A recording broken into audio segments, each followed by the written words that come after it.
saya sebagai moderator untuk memandu presentasi pada kelompok 2 kelas PMP 3B yang berjudul Pengelolaan Tanaman Menghasilkan. Adapun anggota-anggota yang berjumlah 14 orang. Di sini kami berdiri untuk mewakilkan dari 14 orang anggota tersebut. Yang pertama ada Mutia Cahya Lailatul Hafidah, yang kedua ada Melipat Karunia Wibowo, yang ketiga ada Nidya Ratna Barada, dan yang terakhir ada Muhammad Gaga Ayasi. Sekian perkenalannya, maka materi akan dilanjut dan dibacakan oleh Mutia Cahya Lailatul Hafidah. Dipersilakan. Baik, terima kasih kepada moderator atas kesempatannya. Baik, di sini saya akan membacakan tentang pengertian kelapa sawit. Kelapa sawit atau Elaeus guineensis adalah tanaman perkebunan yang berasal dari Afrika Barat yang merupakan tanaman terpenting di Indonesia yang memiliki nilai produktivitas tertinggi. Tanaman ini menghasilkan minyak kelapa sawit yang digunakan untuk sebagai bahan industri, kosmetik, makanan, atau bahan bakar nabati lainnya. Yang selanjutnya adalah tanaman kelapa sawit memiliki beberapa fase pertumbuhan. Yang paling penting adalah tanaman menghasilkan atau TM. Tanaman fase menghasilkan atau TM ini adalah tahap ketika tanaman mulai menghasilkan produktivitas buah kelapa sawit. Biasanya sawit menghasilkan pada fase ini pada usia 30-36 bulan atau 2,5 atau 3 tahun. Pada tahap ini, buah kelapa sawit sudah dapat dipanen secara berkala untuk menghasilkan sumber produksi utama. Yang selanjutnya yaitu pengendalian TM atau tanaman menghasilkan.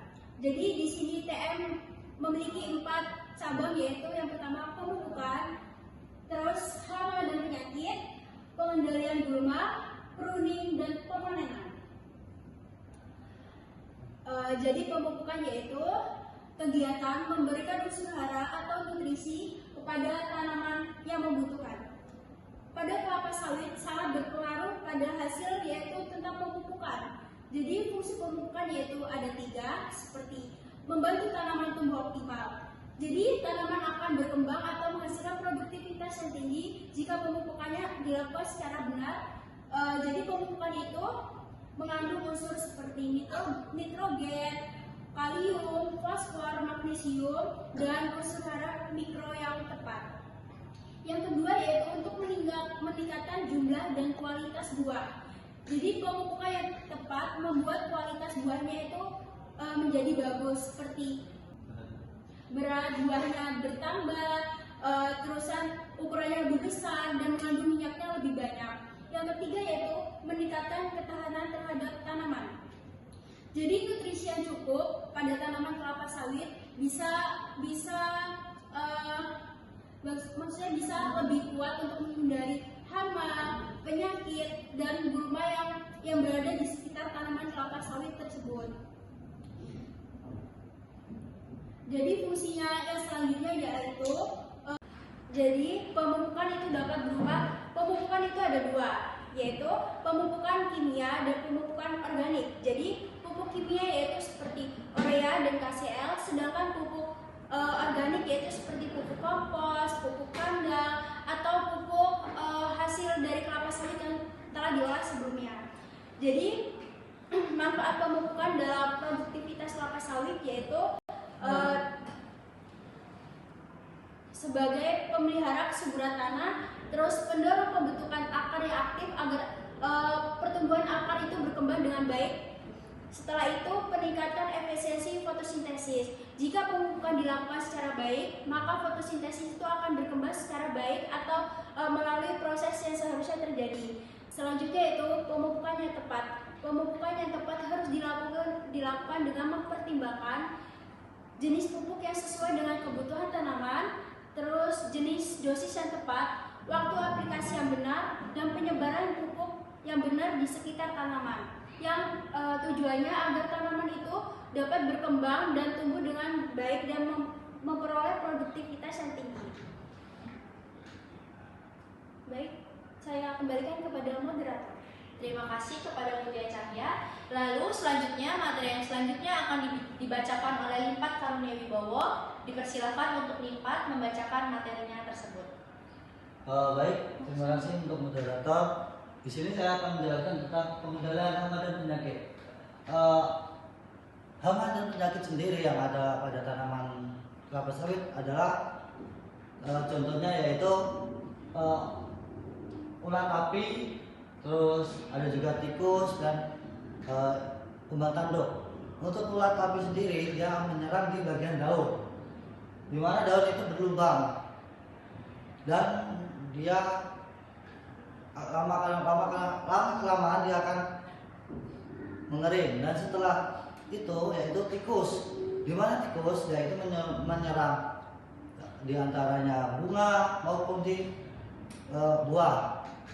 Dan setelah itu kumbang tanduk sendiri yaitu di mana dia menyerang pucuk daun atau bagian kelapa sawit yang paling muda, itu dimakan oleh kumbang tanduk.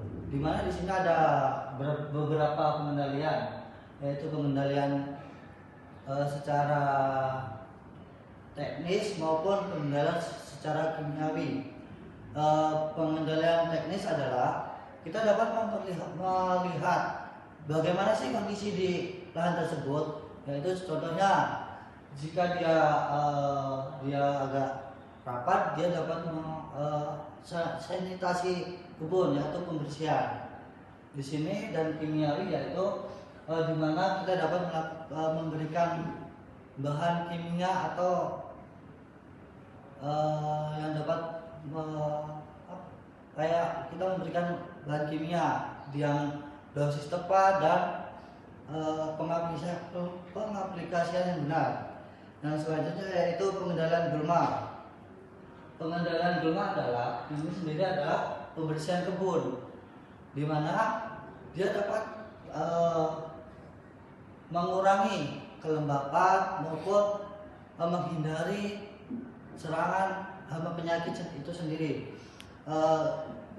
Pengendalian gulma sendiri yaitu ada beberapa metode, di antaranya manual, kimia, dan kultur teknis. Manual di mana kita dapat melakukan yaitu dengan mencangkol atau membersihkan sekitaran tanaman kelapa sawit. Yang kedua kimia, di mana kita dapat menggunakan bahan kimia, di antaranya kayak pestisida. Itu kita dapat menyemprotkan bahan itu ke tumbuhan tersebut atau gulma tersebut. Dan yang terakhir itu kultur teknis, yaitu menggunakan alat seperti alat pangkas rumput dan kayak pembajakan di sekitar tanaman kelapa sawit. Dan sekian presentasi saya kembalikan ke moderator. Baik, terima kasih kepada Limpat. Selanjutnya materi akan dibawakan oleh Nindya Rana Barada. Nindya, dipersilakan. Baik, saya terima kasih kepada moderator. Saya akan menjelaskan tentang pruning dan pemanenan. Pruning adalah proses pemangkasan atau proses pembersihan pelepah pada tanaman kelapa sawit. Proses ini dilakukan bertujuan untuk membersihkan pelepah atau memotong pelepah yang sudah rusak.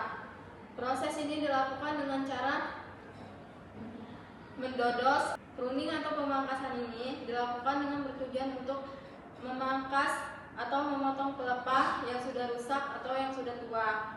Proses ini dilakukan untuk mempermudah proses pemanenan, mempermudah pembersihan atau peningkaran pada kelapa sawit. Nah, proses ini juga meningkatkan kesehatan tanaman. Pelepah yang sudah tua atau sakit menjadi tempat berkembangnya hama dan penyakit.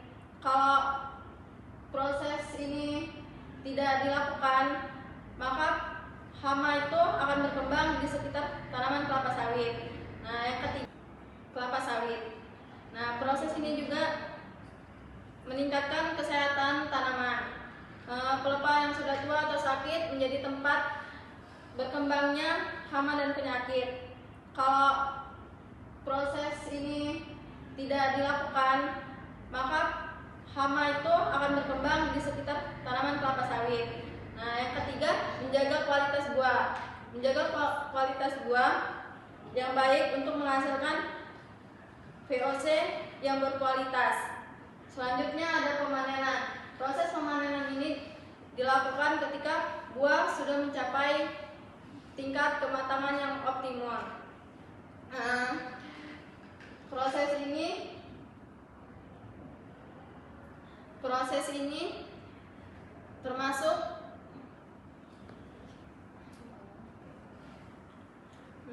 tujuan proses pemanenan. Tujuan ini dilakukan untuk menjaga kualitas minyak kelapa sawit yang disebut dengan VOC. Buah yang dengan optimum, kandungan minyaknya maksimal sehingga menghasilkan kualitas yang baik. Yang kedua, mencegah kenaikan lemak pada tanaman kelapa sawit. Buah kelapa sawit dibiarkan terlalu lama atau terlalu matang akan membuat fermentasinya menurun atau kualitasnya menurun. Yang ketiga, menjaga kualitas dan kuantitas buah. Proses ini dilakukan penanaman yang dapat memaksimalkan atau memastikan tanaman tidak memiliki kerusakan atau penyakit pada tanaman kelapa sawit. Sekian presentasi dari saya. Saya kembali pada moderator. Baik, terima kasih kepada Lydia Lanata. Selanjutnya materi yang terakhir yaitu akan disampaikan oleh Muhammad Gagayasi. Kepada Gagah dipersilakan. Oke, terima kasih kepada moderator atas waktu yang telah diberikan. Baik, di sini saya akan menjelaskan kesimpulan. Baik teman-teman semuanya, dari materi yang telah dipaparkan oleh teman-teman saya, kita dapat beberapa poin penting, yaitu pengelolaan tanaman menghasilkan kelapa sawit tentu saja sangat berpengaruh terhadap produktivitas yang dihasilkan oleh tanaman itu sendiri. 4 poin penting yang telah dijelaskan oleh teman saya, yaitu pemupukan. Pemupukan sangat penting dilakukan karena agar tanaman kelapa sawit tumbuh dengan optimal. Tentu saja itu harus didasari oleh 3T, yaitu tepat waktu, tepat dosis, dan pemupukan itu sendiri harus didasari oleh 3T, yaitu tepat dosis, tepat jenis, dan tepat sasaran. Yaitu selanjutnya adalah pengendalian gulma. Pengendalian gulma tentu saja harus dilakukan agar produktivitas tanaman kelapa sawit itu tidak menurun, karena tentu saja gulma dapat mengganggu tanaman kelapa sawit dalam penyerapan air, unsur hara maupun cahaya matahari. Yang ketiga, pengendalian hama dan penyakit. Hama dan penyakit tentu saja sangat mengganggu dalam pertumbuhan tanaman kelapa sawit. Dan yang terakhir yaitu pruning dan pemangkasan. Pemangkasan atau pruning dan pemanenan. Dan yang terakhir yaitu pemangkasan atau pruningan dan pemanenan. Pemangkasan tentu saja harus dilakukan agar saat pekerja melakukan pemanenan, pelepah tidak mengganggu dalam proses pemanenan yang dilakukan oleh pekerja. Cukup sekian kesimpulan yang dapat saya berikan. Saya kembalikan ke moderator. Baik, terima kasih kepada Gagah atas kesimpulannya. Sekian presentasi dari kelompok 2 kelas PPP 3B. Maaf bila ada salah perkataan ataupun yang disampaikan materinya tidak lengkap. Mohon maaf. Sekian dari saya sebagai moderator. Saya pamit undur diri. Saya akhiri. Wassalamualaikum warahmatullahi wabarakatuh.